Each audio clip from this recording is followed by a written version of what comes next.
मित्रांनो, हे आहेत सुरमई क्रॅब स्टिक्स. त्यानंतर आहेत सुरमई फिश फ्राईज. मित्रांनो, याच्यामध्ये बोनलेस आहे, काटा बिलकुल नाही. घरात लहान मुलांना नुसतं असं सॉस सोबत गरगरीत द्यायचं आहे. पुढे या सुरमई क्रॅब अमृतसरी. त्याच्यानंतर आहे तिलापिया फिश फिंगर. त्याच्यानंतर सुरमई पॉपकॉर्न. काय काय सांगायचं, हे काय सुरमई कबाब. त्याच्यानंतर आहे फिश लॉलीपॉप चटपटा. मित्रांनो, ही झाली गद्रेचे प्रोडक्ट. आणि आता जरा सुरमई वगैरे फ्रेश येत नाहीये, काळजी करू नका.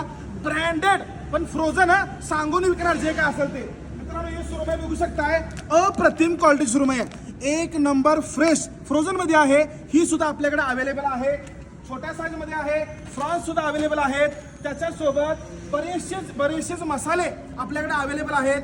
मी हॉटेलवाल्यांना जरा विनंती करतो की हॉटेलवाल्यांसाठी हे गद्रेचे जेवढे प्रोडक्ट आहेत ते आणि मसाले आहेत very very very big discount मध्ये मिळणार आहेत. फक्त क्वांटिटी उचलायचं आहे.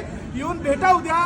त्याच्यासोबत खाऊ गिरायकांना सुद्धा आता रेडी, नुसता तव्यात टाकायचं, तेलात भाजायचं आणि डायरेक्ट सॉस सोबत पोटात टाकायचं, एवढंच काम राहिलेलं आहे. आता लक्षात घ्या, जास्तीत जास्त ह्या प्रोडक्टला, आमच्या मसाल्याला तुम्ही प्रेम दिलेला आहे. असाच प्रेम देत राहा. हे पण प्रोडक्ट खावा, मासे पण खावा आणि भरभरून प्रेम द्या. खुश राहा आणि मासे खावा. धन्यवाद.